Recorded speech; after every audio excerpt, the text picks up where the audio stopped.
ਇਹ ਇੰਡੀਆ ਦਾ ਬਾਰਡਰ ਹੈਗਾ ਜੀ, ਦਾ ਬੈਟਲ ਆਫ ਖੇਮਕਰਨ। ਇਹ ਰੇਂਜਰ ਦੀ ਚੈੱਕ ਪੋਸਟ ਹੈਗੀ ਹੈ। ਇੱਥੋਂ ਉਹੀ ਬੰਦੇ ਅੱਗੇ ਜਾਂਦੇ ਹੈਗੇ ਨੇ ਜਿਨ੍ਹਾਂ ਦੇ ਇੱਥੇ ਘਰ ਹੈਗੇ ਨੇ ਅੱਗੇ, ਜਾਂ ਜਿਨ੍ਹਾਂ ਦੀ ਜ਼ਮੀਨ ਹੈਗੀ ਹੈ। ਸਪਾਈ ਬੈਠਾ ਹੈ, ਉਹ ਪਿੱਛੇ ਜੀਪ, ਉਹਨਾਂ ਦਾ ਐਸੀ ਕਿ ਇੱਥੇ ਖਾਣਾ ਖਾਣਗੇ ਤੇ ਫਿਰ ਅੱਗੇ ਜਾਣਗੇ Lahore. General Muhammad Musa Khan at Khemkaran railway station. ਥੱਲੇ Pakistani soldier pose in front of capture tank of India Poona horse regiment at Khemkaran. अस्सलामु अलैकुम, वेलकम करना ਤੁਹਾਨੂੰ ਕਸੂਰ ਸੀਰੀਜ਼ ਦੀ ਇੱਕ ਨਵੀਂ ਵੀਡੀਓ ਦੇ ਵਿੱਚ। ਮੇਰੀ ਬੈਕ ਸਾਈਡ ਤੇ ਤੁਸੀਂ ਵੇਖ ਸਕਦੇ ਹੋ ਲਿਖਿਆ ਹੋਇਆ ਦਾ ਬੈਟਲ ਆਫ ਖੇਮਕਰਨ। 1965 ਦੇ ਸ਼ਹੀਦਾ ਹੈਗੇ ਨੇ, ਉਹਨਾਂ ਦੀ ਯਾਦਗਾਰ ਹੈਗੀ, ਉਹਨਾਂ ਦੀ ਤਸਵੀਰ ਲੱਗੀਆਂ ਹੋਈਆਂ। ਇਹ ਉਹ ਜਗ੍ਹਾ ਹੈਗੀ ਹੈ ਜਿੱਥੇ ਖੇਮਕਰਨ ਦੀ ਲੜਾਈ ਹੋਈ। ਤੇ ਇਹ ਤੁਸੀਂ ਉਹ ਸ਼ਹੀਦਾ ਜਿਹੜੇ ਹੈਗੇ ਨੇ ਉਹਨਾਂ ਦੀ ਤਸਵੀਰ ਵੇਖ ਸਕਦੇ ਹੋ, ਜਿੰਦੇ ਵਿੱਚ ਮੇਜਰ ਰੈਂਕ, ਲਾਂਸ ਨਾਇਕ, ਹਵਲਦਾਰ ਤੇ ਇਸ ਪਾਸੇ ਬ੍ਰਿਗੇਡੀਅਰ ਰੈਂਕ ਤੇ ਲੈਫਟੀਨੈਂਟ ਕਰਨਲ, ਹਵਲਦਾਰ, ਮੇਜਰ। ਤੇ ਇਹ ਉਹ ਸ਼ਹੀਦਾ ਹੈਗੇ ਨੇ ਜਿਹੜੇ 1965 ਦੇ ਇਸ ਜੰਗ ਦੇ ਵਿੱਚ ਸ਼ਹੀਦ ਹੋਏ ਨੇ। ਇਹ ਉਹਨਾਂ ਦੇ ਨਾਮ ਹੈਗੇ ਨੇ। ਤੇ ਇਹ ਸਾਰੀ ਹਿਸਟਰੀ ਲਿਖੀ ਹੋਈ ਹੈ 1965 ਦੀ। ਇਸ ਮਹਾਜ਼ ਤੇ ਜਿਹੜੀ ਲੜਾਈ ਹੋਈ ਹੁੰਦੀ, ਇਹ ਹੁਣ ਮੈਂ ਸਾਰੀ ਪੜਾਂਗਾ ਤੇ ਵੀਡੀਓ ਜਿਹੜੀ ਹੈ ਕਾਫੀ ਲੈਂਥੀ ਹੋ ਜਾਏਗੀ। ਇਹਦੇ ਵਿੱਚੋਂ ਤੁਸੀਂ ਵੀਡੀਓ ਦੇ ਵਿੱਚ ਬੇਸ਼ੱਕ ਸਟਾਪ ਕਰਕੇ ਇਹਦੀ ਸਾਰੀ ਹਿਸਟਰੀ ਪੜ੍ਹ ਸਕਦੇ ਹੋ। ਇਹਨੂੰ ਮੈਂ ਵੀਡੀਓ ਦੇ ਵਿੱਚ ਲੈ ਲਿਆ। ਤੇ ਇਹ ਆਈ ਥਿੰਕ ਉਹ ਯੂਨਿਟਾਂ ਹੈਗੀਆਂ ਨੇ ਜਿਨ੍ਹਾਂ ਨੇ ਪਾਰਟਿਸਿਪੇਟ ਕੀਤਾ ਹੋਏਗਾ ਇਹਦੇ ਵਿੱਚ। ਇਹ ਉਹ ਉਹਨਾਂ ਦੇ ਲੋਗੋ ਹੋਣਗੇ। ਤੇ ਇਹ ਉਹ ਜਗ੍ਹਾ ਹੈਗੀ ਹੈ ਜਿਹਨੂੰ ਯਾਦਗਾਰ ਸ਼ਹੀਦਾ ਇੱਥੇ ਬਣਾਇਆ, ਦਾ ਬੈਟਲ ਆਫ ਖੇਮਕਰਨ। 1965 ਦੀ ਵਾਰ ਹੈਗੀ ਹੈ। ਤੇ ਨਾਲ ਹੀ ਹੈ BRB ਨਹਿਰ ਹੈ। ਤਕਰੀਬਨ ਕੋਈ 8 ਤੋਂ 10 ਕਿੱਲੇ ਅੱਗੇ ਜਿਹੜਾ ਹੈਗਾ ਨਾ ਬਾਰਡਰ ਹੈਗਾ।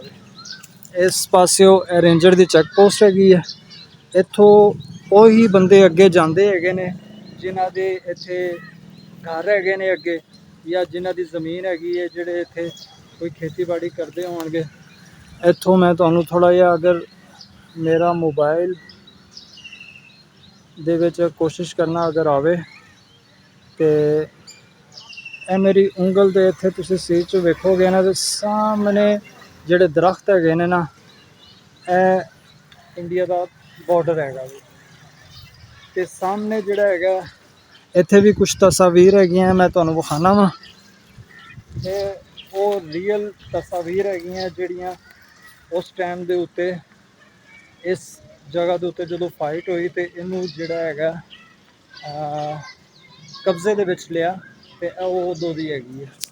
ਇਹ ਤਸਵੀਰ ਤੁਸੀਂ ਵੇਖ ਸਕਦੇ ਹੋ। ਖੇਮਕਰਨ ਸਪਾਈ ਬੈਠਾ ਹੈ, ਉਹ ਪਿੱਛੇ ਜੀਪ ਤੇ ਉਹ ਸਾਰਾ। ਆ Pakistan soldier sitting next to a milestone in the Indian town of Khemkaran, from where Indians were to launch their trust on Kasur and then to Lahore। ਕਿ ਉਹਨਾਂ ਦਾ ਐਸੀ ਕਿ ਉੱਥੇ ਖਾਣਾ ਖਾਣਗੇ ਤੇ ਫਿਰ ਅੱਗੇ ਜਾਣਗੇ ਲਾਹੌਰ। ਤੇ ਸਾਡੇ ਜਵਾਨਾਂ ਨੇ ਉਹਨਾਂ ਦਾ ਖਾਬ ਜਿਹੜਾ ਹੈਗਾ ਉਹ ਚੱਕਣਾ ਸ਼ੁਰੂ ਕਰ ਦਿੱਤਾ। ਤੇ ਇਹ ਸਾਰੀ 65 ਦੀ ਵਾਰ ਖੇਮਕਰਨ ਜਿਹੜਾ ਹੈ ਨਾ ਇੱਥੇ ਸਾਰੀ ਹੋਈ। ਤੇ ਅੰਦਰ ਵੀ ਕੁਛ ਤਸਵੀਰ ਹੈਗੀਆਂ, ਮੈਂ ਤੁਹਾਨੂੰ ਦਿਖਾਣਾ ਵਾ। ਇਹ ਇੱਕ ਤਸਵੀਰ ਹੈਗੀ ਹੈ army general Muhammad Musa Khan at Khemkaran railway station after capturing of the town by Pakistani troop. ਇਹ ਖੇਮਕਰਨ ਰੇਲਵੇ ਸਟੇਸ਼ਨ ਦੇ ਉੱਤੇ ਜਿਹੜਾ ਹੈਗੇ ਸਨ ਸਲਾਰ, ਆਈ ਥਿੰਕ ਜਰਨਲ ਹੀ ਹੈਗੇ ਨੇ, ਜਰਨਲ ਲਿਖੇ ਹੋਏ ਨੇ, ਜਰਨਲ ਮੂਸਾ ਖਾਨ ਸਾਹਿਬ। ਇਹ ਉਦੋਂ ਸਿਪਾਹੀਆਂ ਨੂੰ ਇੱਥੇ ਮਿਲਣ ਆਏ, ਉਹਨਾਂ ਦਾ ਹੌਸਲਾ ਇਹਨਾਂ ਨੇ ਵਧਾਇਆ, ਉਸ ਵਾਸਤੇ ਇੱਥੇ ਆਏ ਤੇ ਮਿਲੇ। ਤੇ ਇਹ 4 ਤਸਵੀਰਾਂ, ਇੱਕ ਤਸਵੀਰ ਹੈ Pakistani Sherman medium tanks and infantry push forward while under fire. ਇਹ ਟੈਂਕ ਇੱਕ ਹੈ capture land custom station Khemkaran. ਇਹ ਜਿਹੜਾ ਟੈਂਕ ਹੈ ਨਾ, ਇਹ ਇੰਡੀਆ ਦਾ ਟੈਂਕ ਕਸੂਰ ਸ਼ਹਿਰ ਇੰਟਰ ਹੋਈਏ ਨਾ ਤੇ ਉੱਥੇ ਚੌਕ ਦੇ ਵਿੱਚ ਇਹ ਟੈਂਕ ਮੌਜੂਦ ਹੈਗਾ ਵੇ। ਇਹਦੇ ਉੱਤੇ ਵੀਡੀਓ ਨੈਕਸਟ ਜਿਹੜੀ ਹੈ ਨਾ ਮੈਂ ਹੁਣ ਜਾ ਕੇ ਬਣਾਵਾਂਗਾ ਤੇ ਨੈਕਸਟ ਵੀਡੀਓ ਤੁਹਾਨੂੰ ਉਹ ਵੇਖਣ ਨੂੰ ਮਿਲੇਗੀ। ਉਹ ਮੈਂ ਟੈਂਕ ਵੀ ਤੁਹਾਨੂੰ ਵਿਖਾਵਾਂਗਾ ਜਿਹੜਾ ਉੱਥੇ ਕਸੂਰ ਸ਼ਹਿਰ ਦੇ ਵਿੱਚ ਪਿਆ ਹੈਗਾ ਵੇ, ਖੜਾ ਵੇ। ਇਹ ਉੱਤੇ ਖੇਮਕਰਨ ਰੇਲਵੇ ਸਟੇਸ਼ਨ ਦੀ ਤਸਵੀਰ ਤੇ ਇਹ ਥੱਲੇ Pakistani soldier pose in front of capture tank of India Poona horse regiment at Khemkaran. Poona horse regiment ਦਾ ਇਹ ਟੈਂਕ ਹੈਗਾ ਵੇ ਜਿਹੜਾ ਉੱਥੇ ਮੌਜੂਦ ਹੈਗਾ ਵੇ। ਤੇ ਪਾਕਿਸਤਾਨੀ ਸਿਪਾਹੀ ਜਿਹੜੇ ਹੈਗੇ ਸੀ ਉਹਨਾਂ ਦੇ ਅੱਗੇ ਇਹ ਤਸਵੀਰ ਉਸ ਦੌਰ ਦੀ ਹੈਗੀ ਤੇ ਇਹ ਤੁਹਾਨੂੰ ਨਜ਼ਰ ਆ ਰਿਹਾ ਹੋਣਾ। ਇਸ ਸਾਈਡ ਦੇ ਉੱਤੇ ਆਈ ਥਿੰਕ ਨਹਿਰ ਵਗ ਰਹੀ ਹੈ ਜਾਂ BRB ਹੋਣੀ ਹੈ, ਤਸਵੀਰ ਤੋਂ ਤਾਂ ਇੰਜ ਲੱਗ ਰਿਹਾ ਹੈਗਾ। ਤੇ ਇਹ ਉਹ ਮਹਾਜ਼ ਹੈ, ਇਹ ਉਹ ਜਗ੍ਹਾ ਹੈਗੀ ਹੈ ਜਿੱਥੇ ਖੇਮਕਰਨ ਦੀ ਲੜਾਈ ਹੋਈ ਹੈ। ਟੈਂਕਾਂ ਦੀ ਬਹੁਤ ਵੱਡੀ ਲੜਾਈ ਹੋਈ ਹੈ, ਇੱਕ ਸਿਆਲਕੋਟ ਹੋਈ ਹੈ, ਇੱਕ ਇੱਥੇ ਖੇਮਕਰਨ ਦੇ ਵਿੱਚ ਹੋਈ ਹੈ। ਤੇ ਉਹ ਟੈਂਕ ਦੀ ਜਿਹੜੀ ਵੀਡੀਓ ਹੈ ਉਹ ਮੈਂ ਤੁਹਾਨੂੰ ਨੈਕਸਟ ਵੀਡੀਓ ਦੇ ਵਿੱਚ ਵੇਖਣ ਨੂੰ ਮਿਲੇਗੀ। ਤੇ ਇਹ ਖੇਮਕਰਨ ਬੈਟਲ ਆਫ ਵਾਰ ਕਸੂਰ ਇਹ ਉਹ ਜਗ੍ਹਾ ਹੈਗੀ ਹੈ। ਤੇ ਇਹ ਸ਼ੋਹਦਾ ਦੀ ਤਸਵੀਰ ਤੇ ਉਹਨਾਂ ਦੇ ਨਾਮ ਇੱਥੇ ਮੈਂਸ਼ਨ ਹੈਗੇ ਨੇ।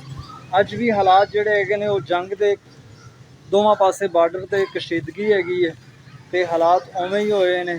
ਤੇ ਇਹ ਉਹ ਜਗ੍ਹਾ ਹੈਗੀ ਹੈ ਜਿੱਥੇ ਸਿਆਲਕੋਟ ਤੋਂ ਬਾਅਦ ਸਭ ਤੋਂ ਜ਼ਿਆਦਾ ਟੈਂਕਾਂ ਦੀ ਲੜਾਈ ਹੋਈ ਵੱਡੀ, ਇਹ ਖੇਮਕਰਨ ਦੇ ਵਿੱਚ ਹੋਈ। ਤੇ ਇਹ